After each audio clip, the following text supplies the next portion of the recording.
Hi, എല്ലാവർക്കും നമസ്കാരം. നമുക്ക് ബിറ്റ് കോയിൻ്റെ ഗോൾഡിൻ്റെ ചാർട്ട് നമുക്കൊന്ന് അനലൈസ് ചെയ്യാം.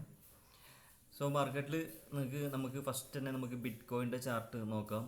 ഇതിനായിട്ട് നമുക്ക് 4 അവറിൻ്റെ ചാർട്ടാണ് ഞാൻ ഇവിടെ എടുത്തിട്ടുള്ളത്.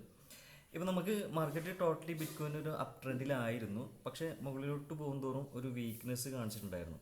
ശേഷം 4 അവറിൽ നിങ്ങൾക്ക് കൃത്യമായിട്ട് കാണാനായിട്ട് കഴിയും. ഇവിടുന്ന് മുതൽ ഒരു ഡൗൺ ട്രെൻഡ് ഫോളോ ചെയ്യുന്നുണ്ട്, ഈ ഒരു ട്രെൻഡ് ലൈൻ ഫോളോ ചെയ്യുന്നുണ്ട്.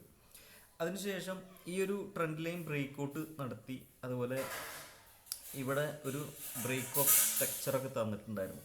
അതിനുശേഷം ഒരു എൻട്രി നമുക്ക് ഇവിടുന്ന് കൃത്യമായിട്ട് നമുക്ക് ഈ ഒരു സപ്പോർട്ട് ലൈനിൽ നമുക്ക് കൃത്യമായിട്ടൊരു റീടെസ്റ്റൊക്കെ നടത്തിയൊരു എൻട്രി ബിറ്റ് കോയിനിൽ ഉണ്ടായിരുന്നു. അതിനുശേഷം ഈ ഒരു മേജർ റെസിസ്റ്റൻസ് ബ്രേക്ക് ചെയ്തതിനു ശേഷമാണ് നമുക്കൊരു ഓപ്പർച്യൂണിറ്റി കിട്ടിയിട്ടുണ്ടായിരുന്നത്. നിലവിൽ ബിറ്റ് കോയിന് ഓൾ ടൈം ഹൈക്ക് അടുത്തായിട്ടാണ് നിൽക്കുന്നത്. ഇനി നമുക്കൊരു എൻട്രി ഓപ്പർച്യൂണിറ്റി നോക്കാനുള്ളത്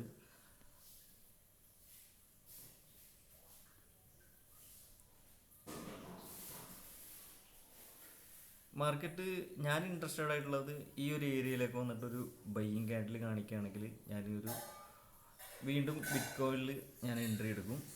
എനിക്കൊരു എൻട്രി മിസ്സായിട്ടുണ്ടായിരുന്നു, ഒരു എൻട്രി കിട്ടിയിട്ടുണ്ടായിരുന്നു, പക്ഷെ അത് നമുക്ക് 1:2 കിട്ടിയിട്ടുണ്ടായിരുന്നുള്ളൂ. അപ്പോഴേക്കും ഞാൻ ഇറങ്ങിയിട്ടുണ്ടായിരുന്നു. ഇനി അടുത്തൊരു ബൈയിങ് ഓപ്പർച്യൂണിറ്റി നോക്കിയാൽ ഈ ഒരു ലെവലിലേക്ക് വന്നിട്ട് ഒരു ബയ്യേഴ്സ് അവിടെ കാണുകയാണെങ്കിൽ മാത്രമേ ഞാൻ അവിടെ എൻട്രി എടുക്കുള്ളൂ.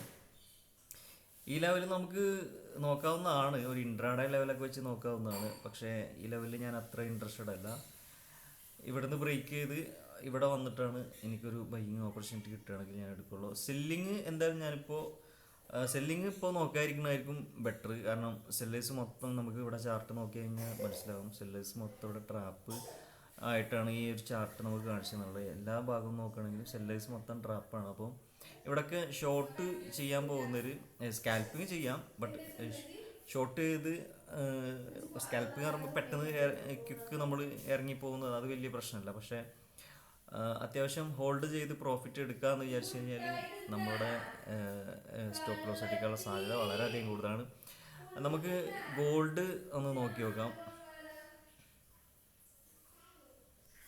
ഗോൾഡിൽ നമുക്ക് 4 അവർ ചാർട്ട് തന്നെ നമുക്കൊന്ന് നോക്കാം.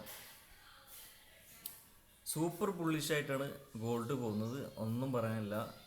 അതുപോലെ ഈ ഒരു ട്രെൻഡ് ലൈൻ ഇവിടെ ഫോളോ അപ്പ് ചെയ്യുന്നത് കാണാം. 2 തവണ ഇവിടുന്ന് വന്നിട്ട് അത് റിജക്റ്റ് ചെയ്ത് പ്രൈസ് മുകളിലോട്ട് പോയിട്ട് ഇവിടുത്തെ ഈ ഒരു ഹൈനെ ബ്രേക്ക് ചെയ്ത് ആ ഒരു ഭാഗത്ത് തിരിച്ചു വന്നപ്പോൾ നമുക്ക് ഇവിടെ ഒരു എൻട്രി നമുക്ക് ഓപ്പർച്യൂണിറ്റി ഉണ്ടായിരുന്നു, കൃത്യമായിട്ട് തന്നിട്ടുണ്ടായിരുന്നു.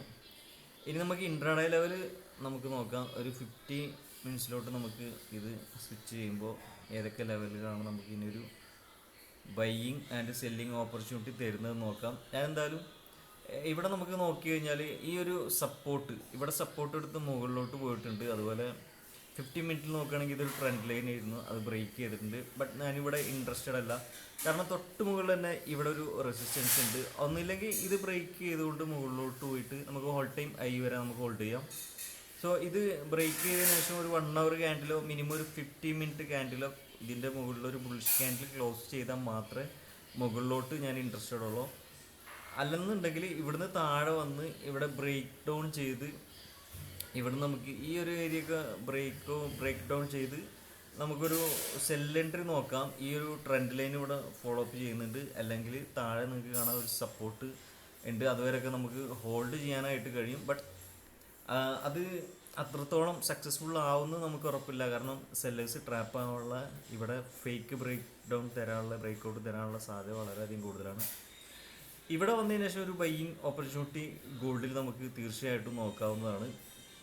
ഏറ്റവും കൂടുതൽ ഇൻട്രസ്റ്റ് ആയിട്ടുള്ളത് പ്രൈസ് ഈ ഒരു ഏരിയയിലൊക്കെ വന്ന് ഒരു ബൈയിങ് പ്രഷർ കാണിക്കുകയാണെങ്കിൽ നമുക്ക് വീണ്ടും ഗോൾഡ് ഹോൾഡ് ചെയ്യാവുന്നതാണ്. ഓൾ ടൈം ഹൈ വരെയൊക്കെ ഗോൾഡ് ഹോൾഡ് ചെയ്യാവുന്നതാണ്.